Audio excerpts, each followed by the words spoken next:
Amém. Se assente no seu lugar, vire para essa pessoa simpática que está aí do seu lado e diga: você é abençoado. Diga isso a 3 pessoas: você é abençoado, você é abençoado, você é abençoado.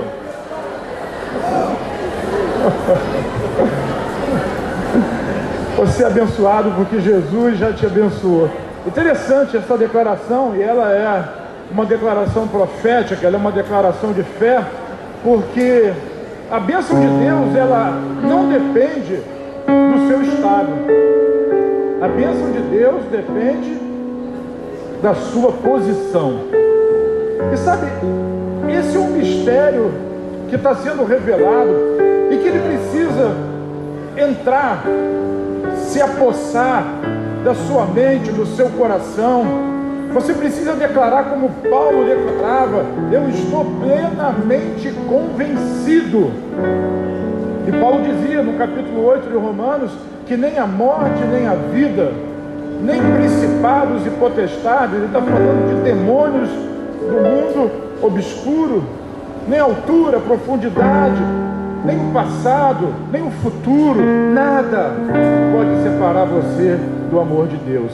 E assim, se tem uma coisa que nós precisamos olhar, é olhar para Jesus. Diga: olhar para Jesus.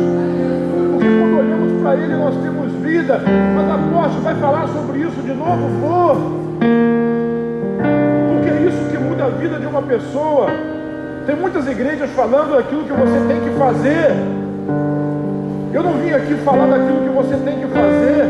Eu vim aqui falar para você daquilo que Ele fez.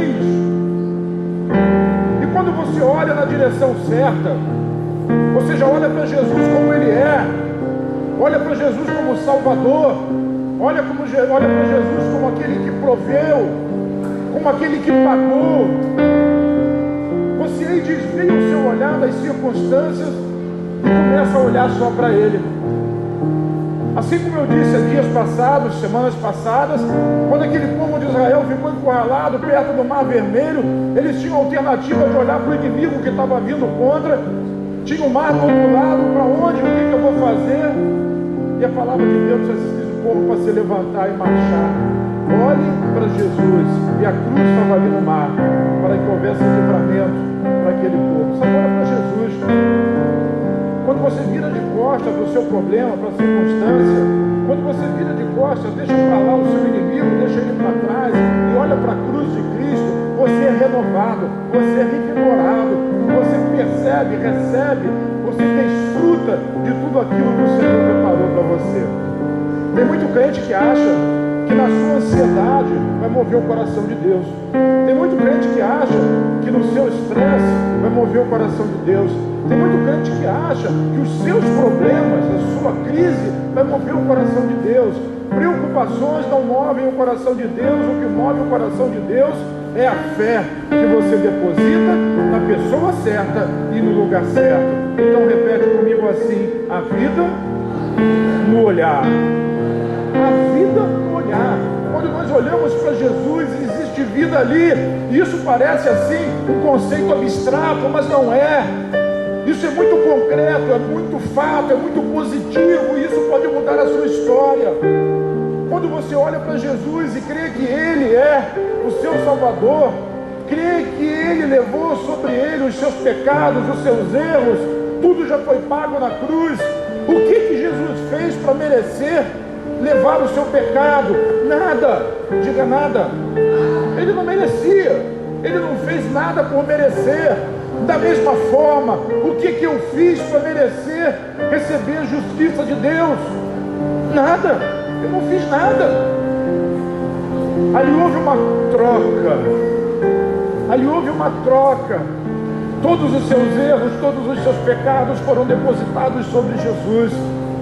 E Ele pagou o preço até o último instante naquela cruz, para que toda a justiça de Deus, toda a justiça de Cristo pudesse repousar sobre a sua vida. Diz: eu recebo.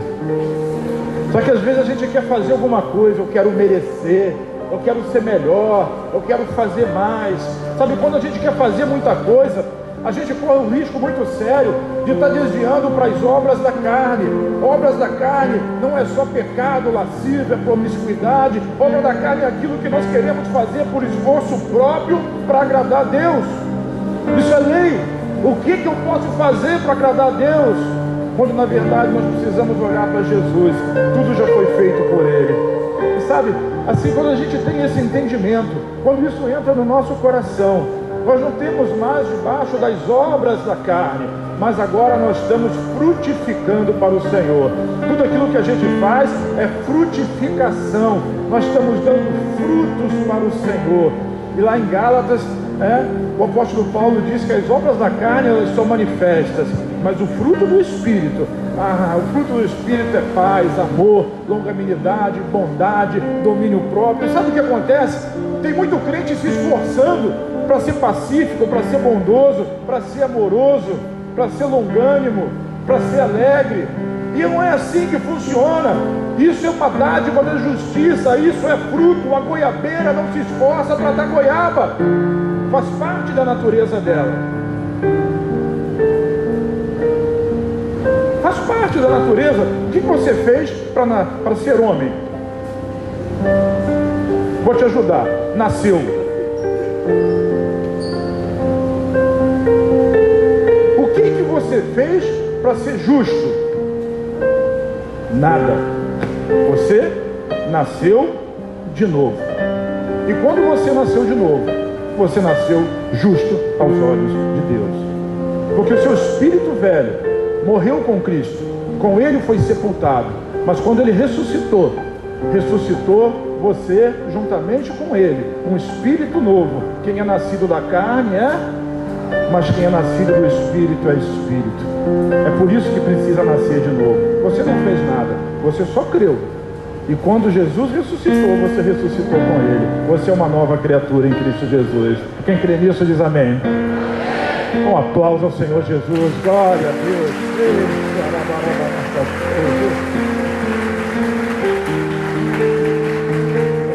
Pensa nisso, irmão. Pensa nisso todo dia.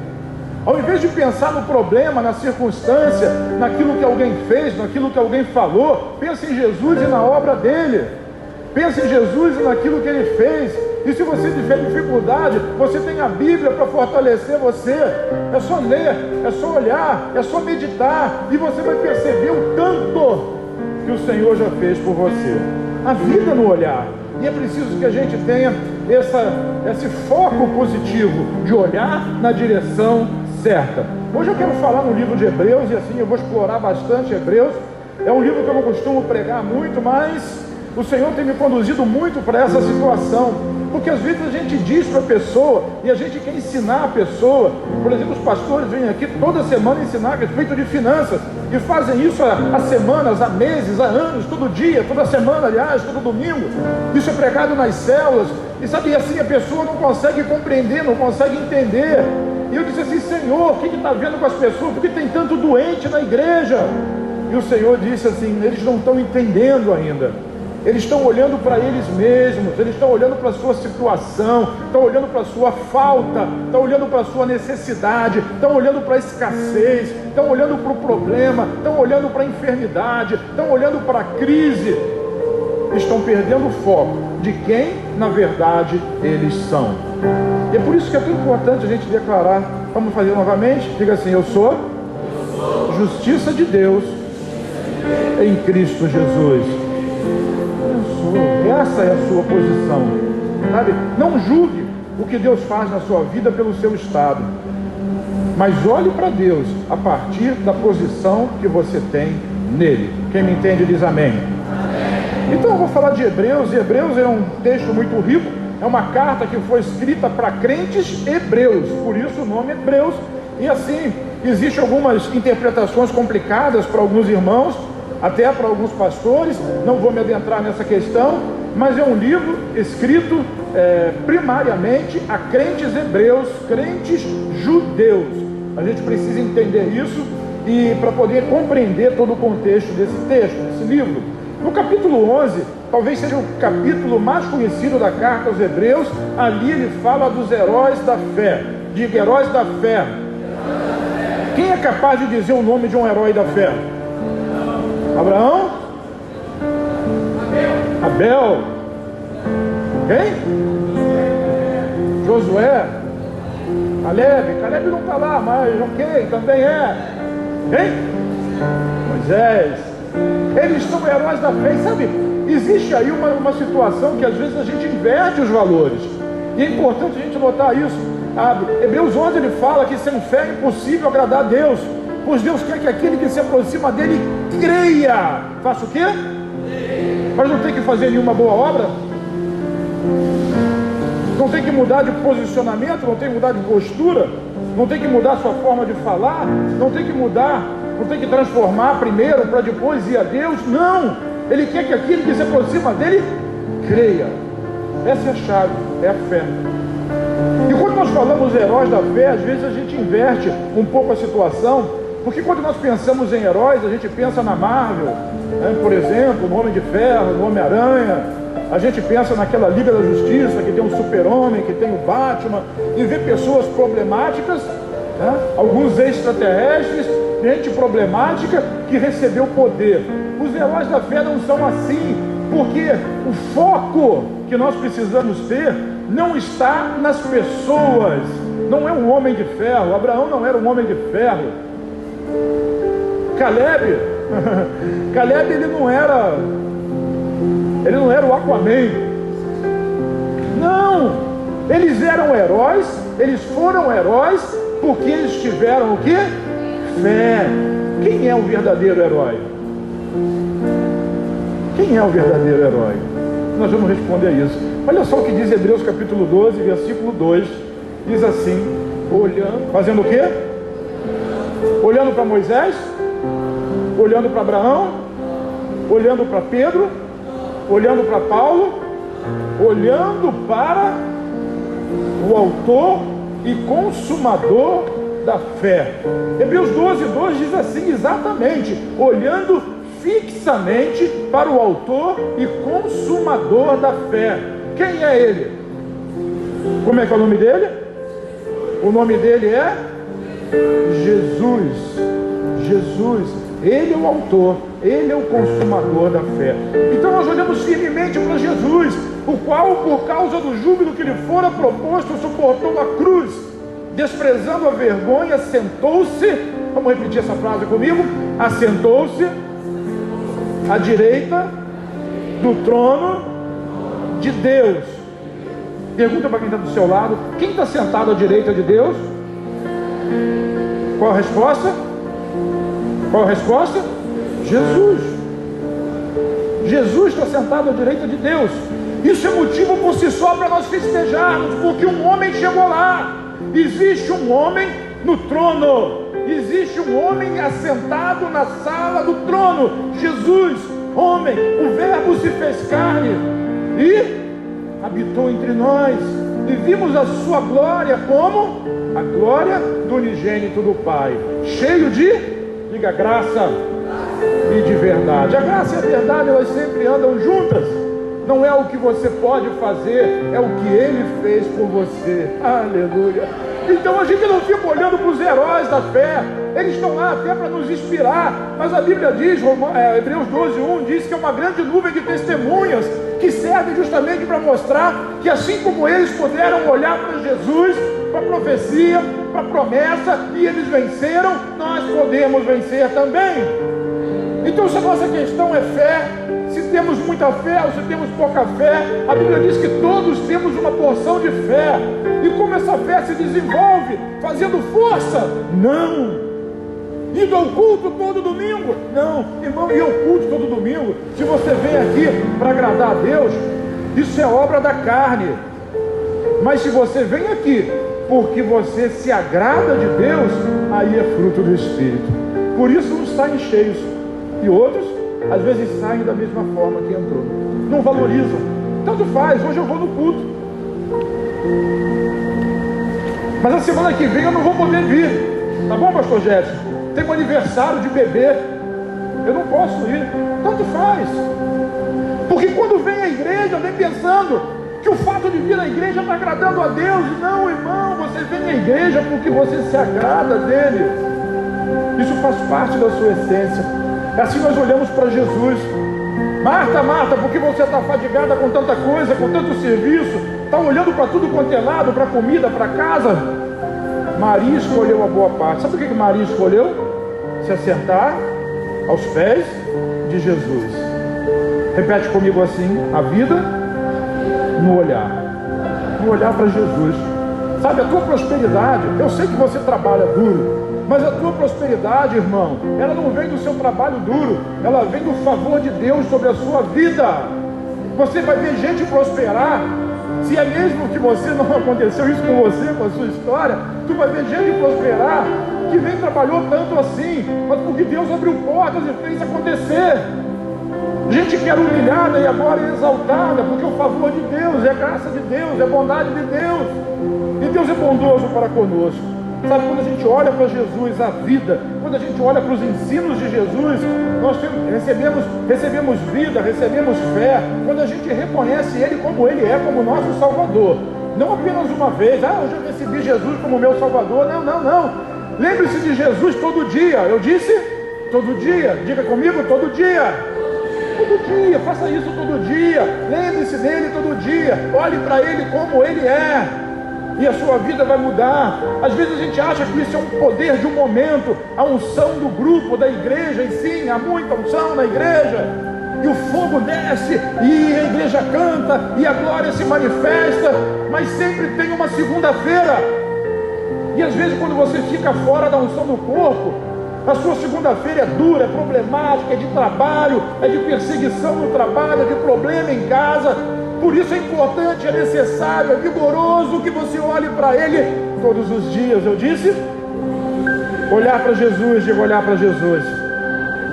Olhar para Jesus reflete o resplendor e a própria expressão da glória de Deus. Vamos ao texto, Hebreus capítulo 1, versículos 1, 2 e 3.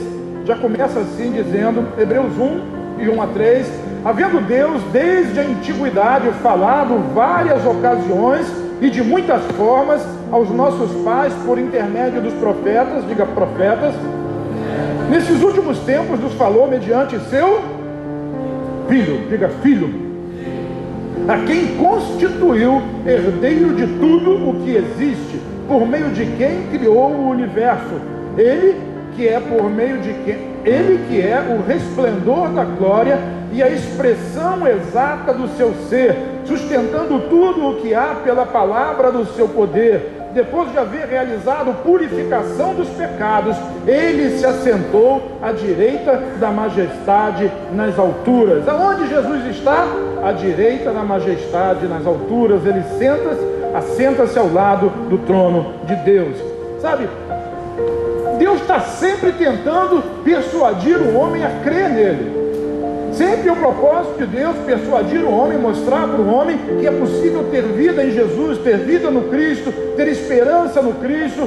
E por isso Deus usou profetas, e hoje nós temos esses homens como heróis da fé, mas nos últimos tempos Ele falou pelo seu Filho, e nós já vivemos depois do nascimento de Jesus. Nós podemos olhar para Davi, nós podemos olhar para Moisés, mas nós podemos olhar para Jesus, porque em Cristo há vida. Assim como a serpente foi levantada no deserto, e quem olhava para ele, para ela, era curado imediatamente da ferida, da mordida da serpente. Assim, se você olhar para Jesus, há vida na vida de Jesus para você. Mas se você olhar para a mordida da serpente, porque a serpente morde, e muitas pessoas, muitos crentes são mordidos pela serpente, mas quanto mais você olha para a mordida da serpente, menos você vai ver Jesus. E naquela época no deserto, quem era mordido e não olhasse para a serpente pendurada na cruz, morria. Mas quem olha para Jesus, diga, quem olha para Jesus tem vida. E Deus pegou Jesus e o tratou como herdeiro de todas as coisas, como Senhor de todas as coisas, e disse que Ele é o resplendor da glória, Ele é a expressão exata do ser de Deus, e Ele suportou todas as coisas, e pela palavra do seu poder, diga assim, há poder na palavra de Jesus. Sabe, a gente está aqui falando disso, da palavra de Jesus. Há poder na palavra de Jesus, há poder transformador, há poder restaurador. A glória de Deus se manifesta, pessoas são curadas, pessoas são libertas, a vida de Deus muda, o coração aquece, o fogo desce, mas o fogo não pode só descer em momentos, ele precisa estar incendiando o seu coração todos os dias. Diga todos os dias. Então assim o Senhor enviou o seu próprio Filho, Jesus, o resplendor da glória e a própria expressão exata do ser. Qual é o problema? Pergunta para quem está do seu lado, qual é o problema? O problema é que nós continuamos olhando para nós mesmos, continuamos olhando para as circunstâncias. A gente prefere ouvir a opinião das pessoas do que ouvir aquilo que Deus ele fala a nosso respeito. E eu queria mostrar para você uma ilustração do próprio Jesus no livro de Lucas, no capítulo 13, versículos 10 a 14. Conta a história de uma mulher que vivia encurvada. Vivia como? Como se fosse corcunda. Ela tinha um problema, que era um espírito maligno, e ela não conseguia levantar a sua, ou seja, ela conhecia as pessoas pelos pés. Esse é o pé do leão, mas ela não conseguia levantar a cabeça para olhar para ele. Ela nunca olhou para o céu. Não parece uma cerimônia macabra que tem por aí, que o pessoal raspa a cabeça, coloca um lenço branco e durante um período de tempo tem que andar com a cabeça para baixo, sem olhar para onde? Para o céu. Está por aí. Assim era aquela mulher. Mas observe que interessante. Olha o texto que é melhor, né? Então Lucas 13, versículo 10 diz assim: certo sábado, que dia foi? Jesus gostava de fazer milagre no sábado. Por quê? Porque a lei pegava no pé, né? Sábado. Mas tem outras coisas, depois eu explico para você além dessa. Essa é uma delas. Então certo sábado Jesus estava ensinando numa das sinagogas, e ali estava uma mulher, essa que eu acabei de falar, e ela tinha um espírito que a mantinha doente. Havia 18 anos. Ela andava encurvada, de forma alguma podia se endireitar. Ao vê-la, Jesus chamou-a à frente e lhe disse: quem chamou ela? Jesus. Mulher, você está livre da sua doença. Então lhe impôs as mãos e imediatamente ela se endireitou e louvava a Deus. Indignado porque Jesus havia curado no sábado, o dirigente da sinagoga disse ao povo: há 6 dias que vocês devem trabalhar. Venham para ser curados nesses dias e não num sábado. Sabe, aquela doença não era uma doença física. Nem toda doença ela é física. Algumas são espirituais, mas também nem todas as doenças são espirituais. Mas Jesus discerniu ali que havia um demônio que prendia aquela mulher e não permitia que ela olhasse para cima. Ela não podia olhar para o céu. Sabe, esse mesmo espírito, ele não mantém você curvado fisicamente, a sua cabeça continua ereta, olhando para cima, mas é um espírito que consegue cegar as pessoas e não permite que elas olhem para Jesus. Elas só olham para si próprias, para as suas circunstâncias, para o seu sofrimento, para as suas opiniões, para aquilo que lhes afeta. E ego, orgulho e ego é tudo que as pessoas conseguem perceber, sabe? E todas as vezes que ela consegue alguma vitória, ela diz assim: porque eu esforcei muito, eu fiz um jejum de 40 dias, eu orei até meu joelho sangrar, como se essas coisas pudessem sensibilizar a Deus. Isso são obras da carne. Mas Jesus olhou para aquela mulher e viu nela uma irmã, uma filha que estava sofrendo por causa do inimigo. Diga assim: hoje Jesus quer livrar você desse mesmo sofrimento. Talvez você não esteja encurvado, mas escamas precisam cair dos seus olhos para que você veja a glória de Deus em Jesus. Você precisa olhar para Jesus, autor e consumador. Quando olhamos para Ele, a nossa fé cresce. Quando olhamos para Ele, a glória se manifesta. Quando olhamos para Ele, somos curados. E Jesus chamou aquela mulher no meio e disse: filha, você está curada desse mal. O espírito saiu, Ele impôs as mãos sobre ela. E sabe qual foi a primeira pessoa que ela viu depois de 18 anos? Ela viu a face de Jesus. Se você vê Jesus hoje, você pode ser mudado. Se você vê Jesus hoje, você pode ser transformado.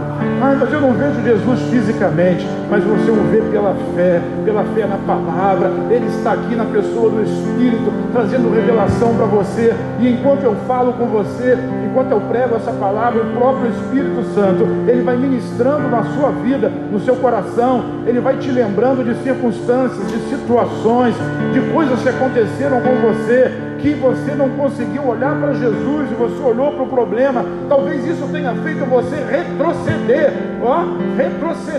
retroceder. Mas hoje, diga assim, hoje é tempo de você avançar. Deus quer que você avance em glória, no poder que há no sangue e no nome de Jesus. Diga amém.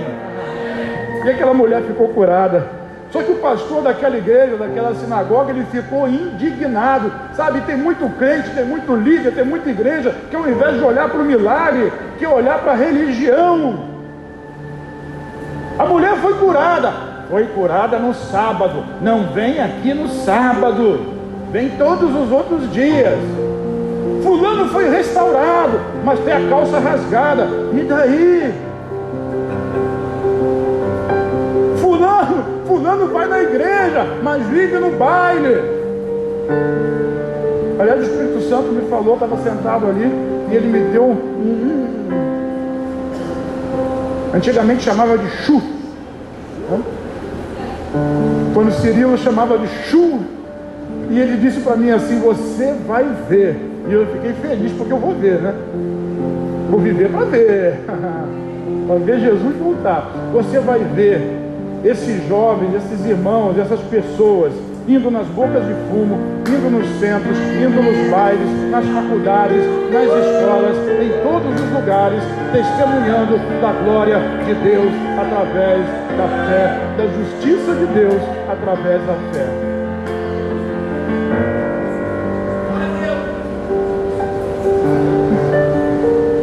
Jesus falou comigo essa semana, o Espírito Santo falou comigo essa semana, e ele disse assim: o meu pensamento não tem nada a ver com o seu. E aconteceu uma situação lá em casa, e eu, dado o trabalho, eu fui orar para Deus e disse assim: Deus, por quê? E ele falou para mim lá em Jeremias capítulo 29, versículo 11, ele disse assim: os meus pensamentos não são os seus pensamentos. Eu não penso igual a você. Falou para mim: eu não penso igual a você. Os meus pensamentos para você são pensamentos de paz.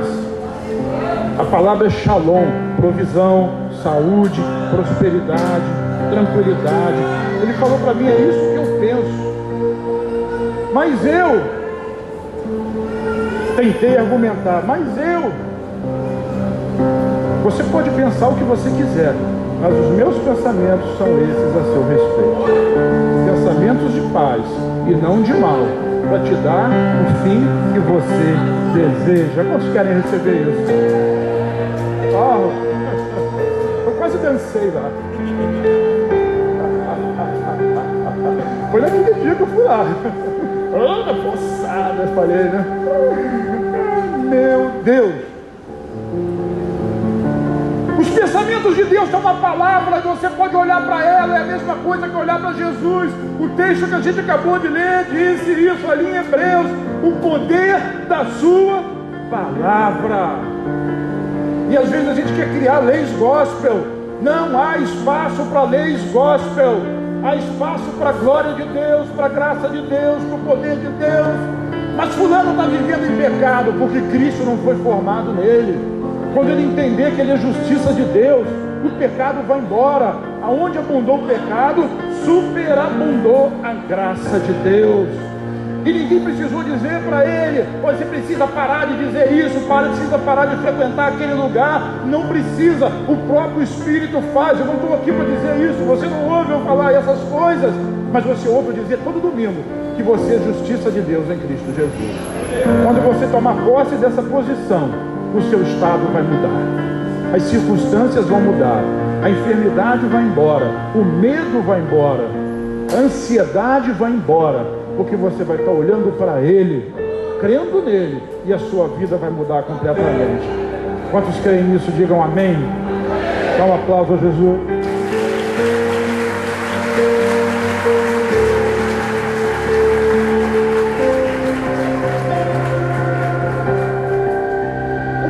Falou aqui, a nossa fé é baseada na palavra.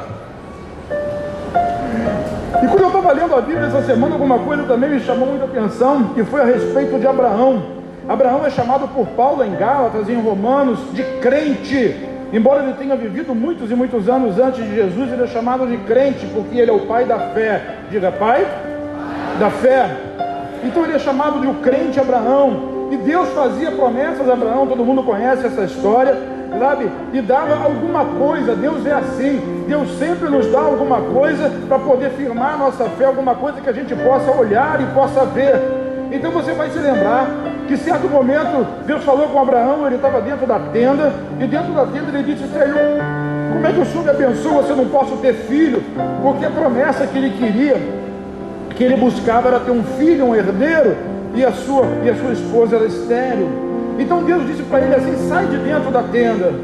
Aí o pessoal canta, né? Sai da tua tenda, isso aí, sai de dentro da tenda, olha para o chão, olha para a areia, conta aí, conta os grãos de areia, 1, 2, 30, 40, 100, 200, 1000, não dá para contar?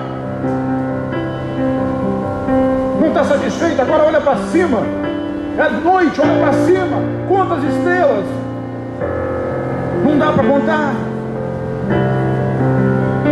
Essa será a sua descendência. Sabe o que Deus está ensinando para Abraão? Que ele precisava ter um olhar de fé e não um olhar nas circunstâncias. As circunstâncias eram: ele estava ficando velho, a mulher estava ficando velha, eles não conseguiam ter filhos, mas a palavra de Deus dizia: a sua descendência será numerosa. E ele disse: olha para a areia e conta, esse é o sinal. Olha para as estrelas e conta, esse é o sinal. Sabe, Deus nos dá sinais do cumprimento das promessas. E hoje nós não precisamos ficar contando grãos de areia nem estrelas, porque hoje nós temos a palavra de Deus, e a palavra de Deus, ela é a própria declaração de fé, aonde você olha para ela, abraça ela, se aposta dela e faz a sua declaração de fé em cima daquilo que você precisa. Esse é o Deus que cura, que restaura, que prospera, que abençoa, debaixo da graça maravilhosa do Senhor, e trazendo de você, pecador, justiça de Deus em Cristo Jesus. Você é justo não pelo que você fez, mas por aquilo que Ele fez. E a nossa fé, ela sempre sofre uma prova chamada prova do tempo. A fé sempre é provada, e é preciso que ela seja aprovada. E uma das formas da fé ser provada é justamente o tempo, e muitas das vezes ficamos desanimados, porque as circunstâncias gritam: você não vai, você não consegue, não vai conseguir, não vai vencer, não tem jeito, não serve para nada, sabe? Mas Deus nos dá a palavra para que olhemos para ela e possamos ter a fé no coração de que a promessa vai se cumprir na nossa vida. Hebreus capítulo 4, vamos voltar à Bíblia, versículos 1 a 3 diz assim: portanto, ainda que nos tenha sido outorgada a promessa de ingressar no descanso de Deus. Olha uma promessa. Qual é a promessa? Diga: entrar no descanso de Deus. Essa é a promessa. Vamos lá. Tememos que alguns de vós pareça ter falhado. Alguém pode falhar mediante a promessa? Sim. Se você não olha para ela e não anda de acordo com a promessa, você pode falhar, embora a promessa esteja lá. Talvez você nunca alcance. Por isso é importante nós olharmos para o lugar certo. Versículo 2 diz assim: pois as boas novas foram pregadas também a nós, tanto quanto a eles. Entretanto, deixa eu explicar isso aqui. Esse texto se refere a Números capítulo 13. Eu falei sobre isso na live quarta-feira. Aliás, você devia participar dessa live. Não que você precise dar moral para mim ou nada disso, mas porque a palavra é pregada e isso vai dando sequência. Isso é uma ideia que vai dando sequência e vai fortalecendo e vai trazendo visão espiritual para você. E lá eu falava desse episódio. Então assim, a palavra foi pregada para aquele povo que entrou com os espias, Josué, Caleb e os outros 10. Eles ouviram a mesma promessa, mas eles não creram. Então ele diz assim: da mesma forma que a palavra foi pregada para eles, ela é pregada para nós. E eu posso dizer a mesma coisa para mim e para você, da mesma maneira que a promessa foi declarada, a palavra foi pregada para eles, e ela também é pregada para nós. Qual a diferença de uma geração para outra? É preciso crer, desenvolver a fé. Então coisas boas novas também foram pregadas a nós, quanto a eles, Entretanto, a mensagem que eles ouviram de nada lhes valeu. Mas a mensagem pode ser pregada e não valer de nada? Pode, está escrito aqui. Não adiantou nada. Mas por que não adiantou nada? Pois não foi acompanhada de... Uma palavra que não é acompanhada de fé é só uma palavra. Mas uma palavra de Deus, quando ela cai como semente no seu coração e gera fé, ela é o poder de Deus para transformar a sua vida. Palavra. Então aqueles que ouviram lá no dia da rebelião, lá em Números capítulo 13, eles não creram e por isso rejeitaram a promessa, rejeitaram a palavra. O versículo 3, o autor diz assim: por quanto somos nós o que temos crido. Diga assim: eles não creram, morreram no deserto. Nós somos aqueles que creem. Essa é a diferença. Nós somos aqueles que creem. Então nós somos aqueles que temos crido, que entramos no descanso conforme Deus declarou. Assim jurei na minha ira, jamais entrarão no meu descanso, muito embora as suas obras estivessem concluídas desde a fundação do mundo. Diga assim: eu sou privilegiado, porque nós temos a nossa terra da promessa. A nossa terra de promessa não é uma terra física, mas é o descanso de Deus. Por isso Jesus curava tanto no sábado, porque Deus trabalhou durante quantos dias? 6, mas o 7º dia Ele descansou. Os religiosos achavam que era trabalho, obra, força humana. Os líderes da sinagoga não aceitavam de maneira nenhuma que Jesus fizesse milagre no sábado, mas Jesus mostrava para eles que o dia do Senhor é o dia do descanso. Sabe por que muitas das vezes o milagre, Deus falou isso comigo, muitas das vezes as coisas não acontecem na sua vida, na vida dos irmãos, porque não descansam no Senhor. Eu sei que a Bíblia diz para você orar, insistir. Eu já contei a minha experiência para você, e Deus falou para mim assim: para de pedir aquilo que eu já te dei, já é seu, toma posse daquilo que é teu, não adianta ficar pedindo. Sabe, quando nós descansamos, Deus trabalha. Quando nós trabalhamos, Deus descansa. Ele deixa na sua mão. Você quer fazer, então faz. Tenta com a sua força, tenta com o seu esforço, tenta multiplicar essa célula na força do seu braço. Tenta na sua palavra, no seu convencimento, tenta no seu esforço. Trabalha, acorda de madrugada, vai dormir de madrugada para ver se a sua empresa vai prosperar simplesmente na força do seu braço. Você vai descobrir e vai ver que não funciona, porque preciso descansar no Senhor. Precisa descansar na promessa. Eu creio, Ele prometeu, então eu confio. Eu viro de costas para o meu adversário. Vamos supor que seja Leão o meu adversário. Eu viro de costas para ele, viro de frente para Jesus, abro os braços e levanto os braços diante de Jesus, porque com os braços erguidos eu não posso lutar, eu não posso trabalhar. Eu levanto mãos santas, como diz a palavra, e a única coisa que eu tenho como arma é a minha boca, e com a minha boca eu glorifico, eu declaro a vitória, eu declaro a bênção. Falei outro dia na live, você viu, perdeu, se não viu. Bendize a minha alma ao Senhor, e tudo que há em mim, bendiga o seu santo nome. Sabe, Davi estava ministrando para ele mesmo: alma, bendiga o Senhor, para de reclamar do marido. Afinal, acabou a maratona de casais, e se tiver marido reclamando da mulher, hoje eu dei um chamego na minha patroa, e ela perguntou para mim: o que você quer comigo? E eu olhei para ela e falei: inocente. Aí ela foi lá e pegou um cafezinho para mim. Não era bem isso, mas também serviu. Glória a Deus. Cadê ela? Sumiu? Foi arrebatada? Não. Vai chegar o dia, eu espero que você não veja isso aqui, né? Que vai chegar para o culto e não vai ter ninguém aqui, porque a igreja subiu, a igreja foi arrebatada. Às vezes a gente canta, né? E assim, a palavra não é tão explicada no cântico, né? E ele virá, e virá para governar, e virá para julgar. Irmão, ele não vem para governar sobre nós, ele não vem para nos julgar, ele já governa sobre nós. Isso já é um fato. Ele é o Senhor, ele é o Salvador. sabe? Para nós, o reino de Deus já é uma realidade. Esse virá, que o cântico diz, é para os judeus. Ele vai vir para governar a partir de Israel. E nós vamos voltar com ele.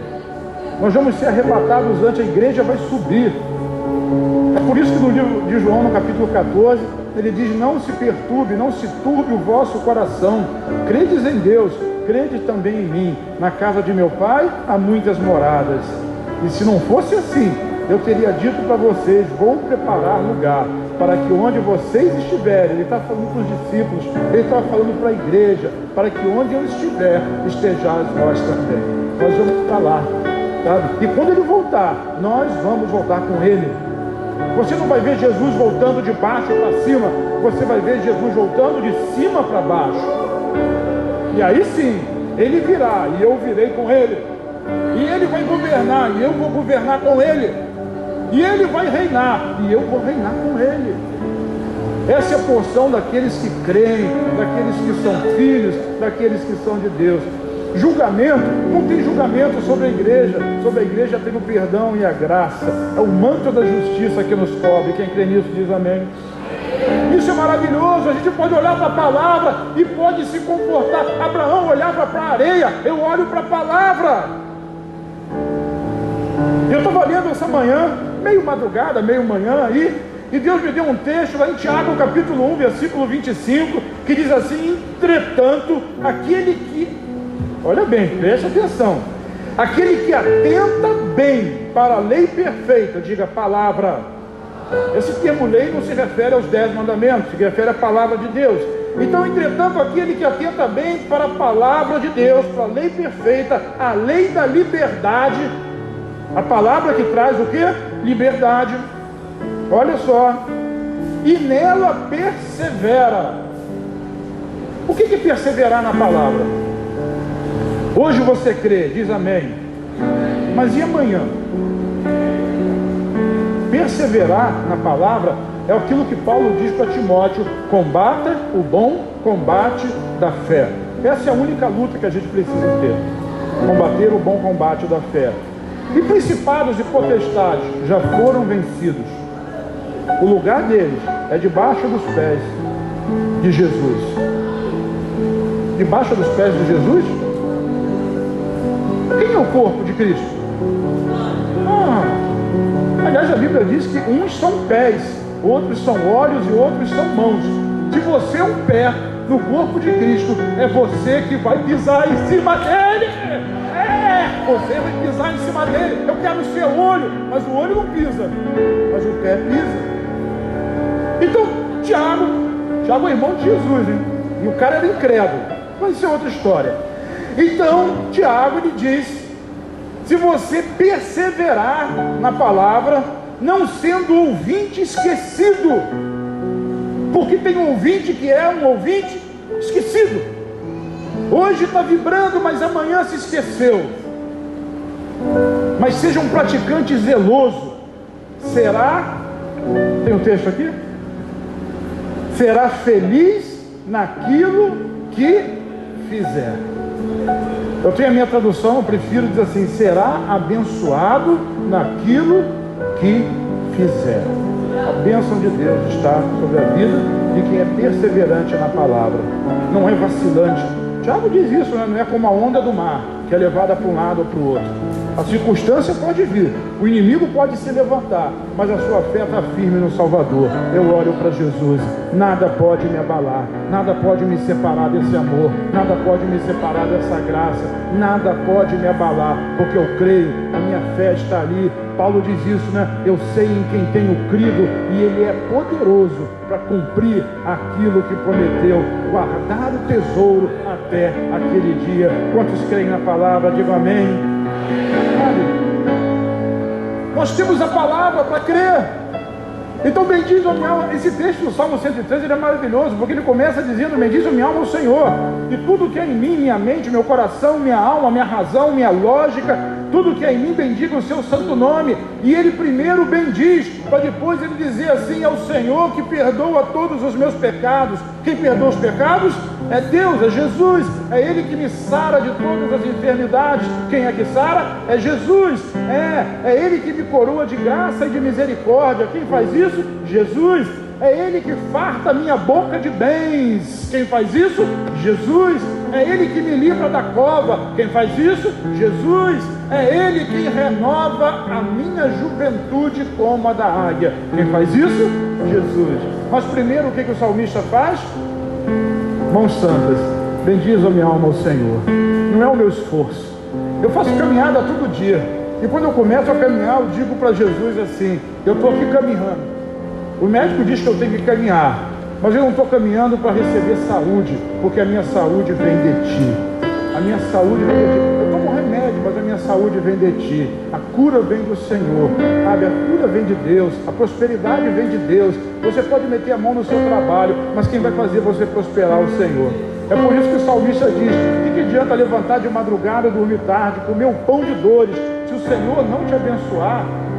Não vale de nada. Não vale de nada. Isso não é nada, é a bênção de Deus. Eu não estou dizendo que você não vá trabalhar, mas não trabalhe só na força do seu braço. Que o seu trabalho seja fruto da glória de Deus na sua vida, e Deus vai abençoar e vai prosperar você. Diga: eu creio. Estamos chegando no final sem chegar no final. Hebreus capítulo 4, então diz assim, versículo 7: determina Deus uma nova oportunidade. Que frase tremenda, né? Deus determina. Se Deus determina alguma coisa, o que vai acontecer? Aquilo que Ele determinou. Então determina Deus com uma nova oportunidade, que se chama de... Chama de quê? Então Deus está determinando que existe uma nova oportunidade, e essa nova oportunidade se chama hoje. Hoje. Ao declarar há muito tempo depois, por intermédio de Davi, conforme aquilo que já fora proclamado antes, olha a sua frase que encerra: hoje, quando se ouvirdes a sua voz, não endureçais o vosso coração. Creia, porque a diferença está na fé. Olha para Jesus. A gente ouve tanta gente falando, e tanta gente falando coisas boas, e tanta gente falando bobagem. Ouso dizer que tem mais bobagem do que coisa boa. Mas sabe, olhe para Jesus. Se você está em dúvida se uma coisa é boa ou se é ruim, ouça Jesus, leia Jesus, olhe para Ele, porque Ele está determinando sobre a sua vida um tempo, e esse tempo é hoje. Se você ouvir a voz, não endureça o seu coração. Aí, quando a gente olha para Jesus, Ele nos coloca no trono da graça. Sabe, a cultura religiosa judaica apontava para a figura do sumo sacerdote, e Jesus, Ele é o sumo sacerdote de uma ordem eterna chamada ordem de Melquisedeque. Não era a ordem dos levitas, porque os levitas, eles trabalhavam em cima da lei e dos mandamentos, mas a ordem de Melquisedeque, ela é muito anterior. E Abraão inaugurou essa ordem quando se encontrou com Melquisedeque. Você pode ir lá depois ler no livro de Gênesis. E quando Abraão se encontra com Melquisedeque, Melquisedeque diz: bendito seja Abraão do Deus Altíssimo. Sabe, a ordem do sacerdócio de Jesus, Melquisedeque, que não tem começo nem fim, o seu nome significa Rei da Paz. Como Jesus, Ele é o Rei da Paz. A palavra que Ele traz para você não é faça isso, faça aquilo ou faça aquilo outro, é você é abençoado de Deus. Vira para quem está do seu lado e faça como sacerdote Melquisedeque, e diga para essa pessoa: você é abençoado de Deus. Diga isso a 3 pessoas.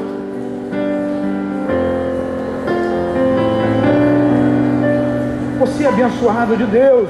Então Hebreus capítulo 4, 14 em diante diz assim: concluindo, temos em vista que temos um grande sumo sacerdote que foi capaz de adentrar os céus, Jesus, o Filho de Deus. Qual é o nosso sumo sacerdote? Diga: Jesus, o Filho de Deus. Mantenhamos com firmeza o que? As nossas obras? Não, a declaração pública da nossa fé. Como é que faz isso? Crendo. E quando alguém lhe diz alguma coisa, você diz assim: você pode dizer isso, mas o meu Deus diz assim, eu creio nisso. Há um tempo atrás eu fui no médico, e o médico, o cardiologista, disse assim: você tem uma arritmia no coração, vamos fazer esse exame, aquele exame, eu vou ver o que tem. E eu disse para ele: não tem nada. Isso nós vamos ver. Então tá bom, nós vamos ver. E no resultado do exame não tinha nada. Porque você se mantém firme na fé, na posição. Isso é firmeza, isso é continuar, isso é perseverar. Mas tem que vencer a mente natural. A mente natural, ela se entrega ao medo, à ansiedade, ela se entrega ao nervosismo e à preocupação. Mas a mente espiritual, ela crê na palavra de Deus, diz amém. E Jesus é o sumo sacerdote, sabe? E assim nós mantemos a nossa declaração firme. O versículo 15 diz: pois não temos um sumo sacerdote que não seja capaz de se compadecer das nossas fraquezas, mas temos o sumo sacerdote supremo, que é a nossa semelhança, diga, igual a mim. Foi tentado em todas as formas, porém sem pecado algum, justo. E como ele é justo, eu também sou. Versículo 16: portanto, acheguemo-nos com toda a confiança ao trono da graça, para recebermos misericórdia e encontrarmos graça, poder que nos socorre no momento da necessidade, no tempo oportuno. Diga: eu sou um com Jesus. Sabe o que isso significa?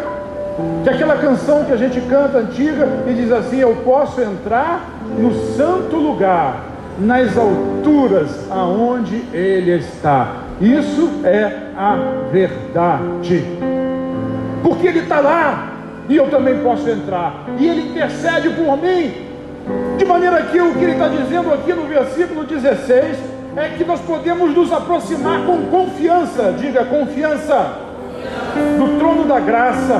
Sabe, nós não vamos procurar o trono da justiça de Deus, porque nós somos a justiça de Deus em Cristo.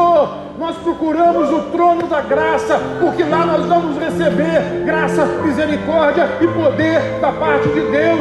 Sabe, Deus olha para você e vê Jesus. Você é abençoado, mas eu não me sinto abençoado. Já disse, o importante não é como você se sente, é como você é. E a sua posição em Cristo é: eu sou justiça de Deus em Cristo Jesus. Você pode orar, ora, irmão, ora de manhã, ora de noite, ora de tarde, lembra da palavra, medita nela, como Deus ensinou para Josué. O que é meditar? Meditar é você ficar ruminando, pensando, meditando, esmiuçando aquela palavra.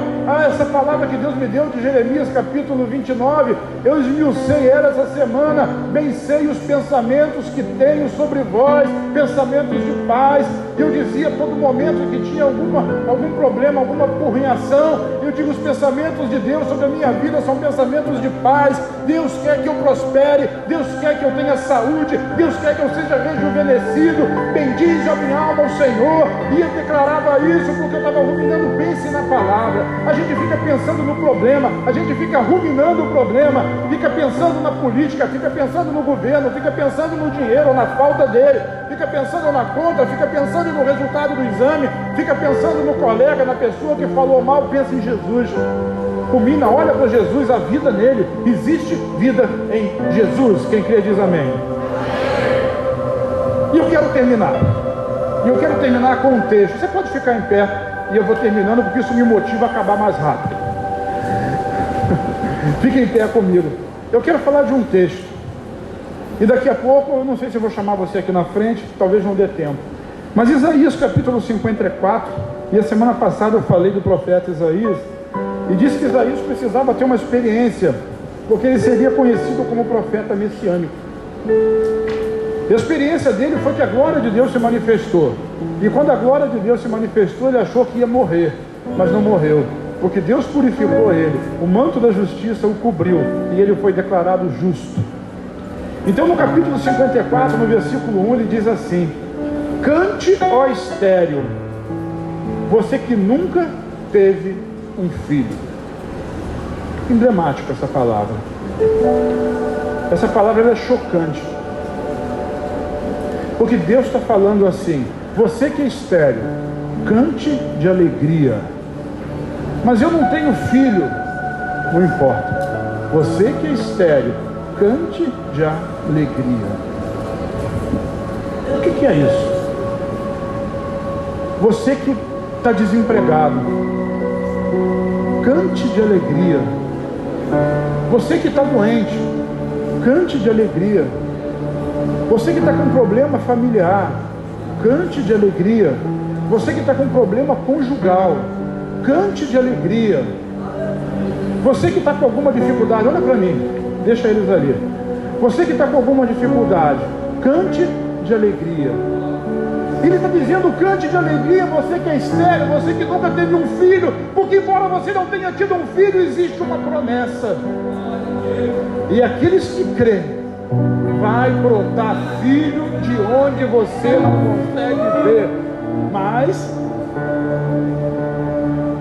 a Bíblia contradiz a lógica, por isso Paulo a chama de loucura lá em Coríntios. É preciso crer para ver. Por isso eu canto, por isso cante de alegria, ó estéril, cante de alegria, você que nunca teve um filho, rompa em cântico, grite, vibre, jubile diante do Senhor. Você que nunca entrou em trabalho de parto, porque maiores e mais numerosos serão os seus filhos, o filho da mulher abandonada, do que daqueles que têm marido, assim diz o Senhor. E hoje, nós lemos ali, e o Espírito Santo me autorizou a dizer que hoje é o dia da salvação, o dia da restauração, o dia da cura, o dia da transformação, o dia da mudança, o dia da glória de Deus se manifestar. É hoje. Se você ouvir a palavra, se você crer, não endureça o seu coração, porque hoje estéreis vão cantar de alegria, doentes vão cantar de alegria, pobres vão cantar de alegria, endividados cantarão de alegria, desempregados cantarão de alegria, gente cheia de ódio cantará de alegria, gente cheia de ressentimento cantarão de alegria. Só tem um povo que não vai cantar: os incrédulos. Porque a palavra, quando não é recebida com fé, ela não provê a mudança nem a transformação. Agora todos os outros, eu não sei qual a crise, eu não sei qual é o problema, mas Deus sabe, e a palavra dele para você nessa noite é: cante de alegria, jubile ao Senhor. Você que não tem filho, você que tem enfermidade, Deus já levou a enfermidade, a pobreza, a dificuldade, a dor, já te perdoou. Você é justo, você pode não ver, mas ele vê assim. E hoje é dia de você cantar de alegria, jubilar diante do Senhor, declarar a sua vitória, mesmo que ela não tenha ocorrido ainda. Bendiz a minha alma ao Senhor. Antes de eu ver o perdão, eu bendigo porque eu sou perdoado. Antes de eu ver a cura, eu bendigo porque eu sou curado. Antes de eu ver a verdade de Deus e a graça de Deus, eu bendigo porque a misericórdia e a graça, elas me cercam. Antes de eu ver a provisão, eu sei que a minha boca está cheia de bens. Antes de eu ver a juventude no meu corpo, eu sei que o Senhor me renova. Então eu levanto as mãos diante de Deus e canto de alegria, cante ao estéreo, cante à igreja, cante crente, cante de alegria. Vira de costas do seu problema, para a sua dor, para a sua crise, e declare a sua fé em Cristo. Posicione-se nele. Quantos crentes eu tenho aqui? Diga aleluia!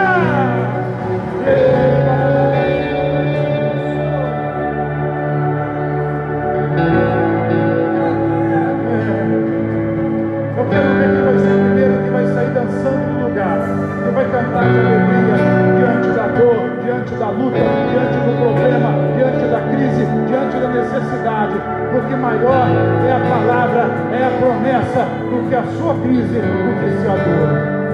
Não faça, você não é a mulher encurvada, você não fica olhando para o pé, você vai olhar para Jesus e receber de Deus nessa noite a cura, a restauração, tem que isso que faz.